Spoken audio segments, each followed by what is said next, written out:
Okay, let's take a look at how to add task items. And that would be task items or an entire group of tasks. Okay, let's first start by maximizing this entire work area. We're not going to need anything in the menu bar, so let's hide that ribbon right now.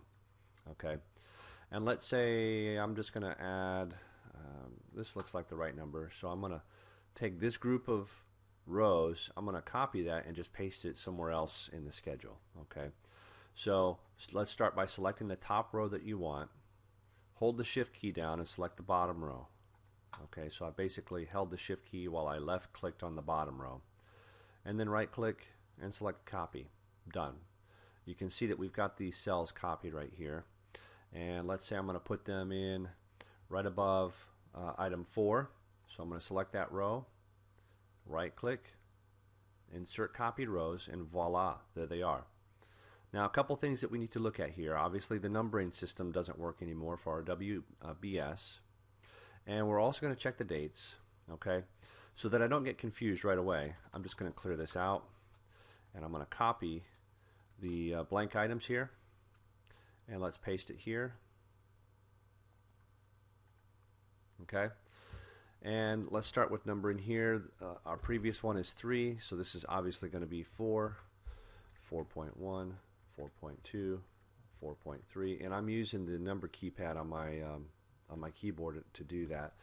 I don't want to go through and do all of those, so notice that I'm going to select those 3 items in the column, and I'm going to actually use a trick in Excel to continue the count.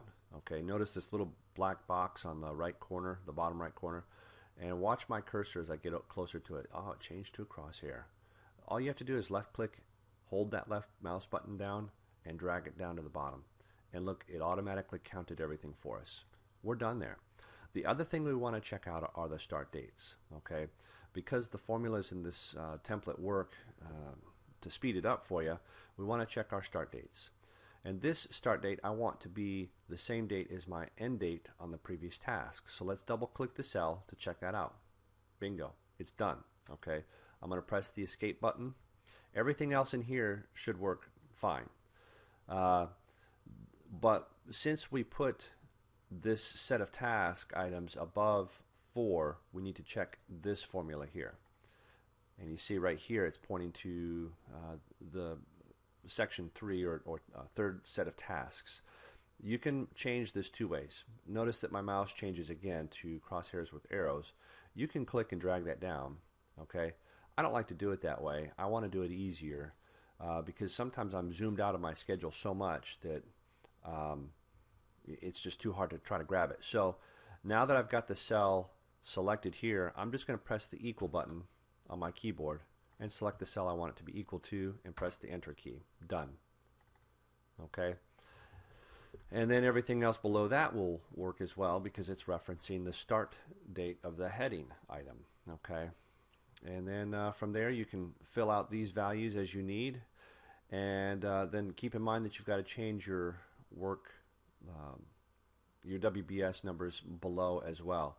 Now what I like to do is recommend that before you even build your Excel template, as far as your schedule goes, pencil out your schedule. Think about your critical path items and your milestones and your major task groups, and pencil those out so that by the time you're ready to build your template here, you're not stuck with having to do a lot of work. The more pre-planning you have, the less work you're going to have involved here. And in this case, we're going to have to change all of these WBS numbers down by 1. And you can use formulas to do that. I've just found that it's just more to keep up with. So if I know that I've got 17 items that I need to highlight in my schedule, then we're done. This template has 17 task items. If I'm going to need more, let's say I need 33 of them, then I'll just copy a whole group of these task items in order to accommodate 33 items. Okay, and that way when I'm done here, it's still work, yes, but you're done. Now it's just a matter of entering in your values, your names, your titles, your dates, and your duration days.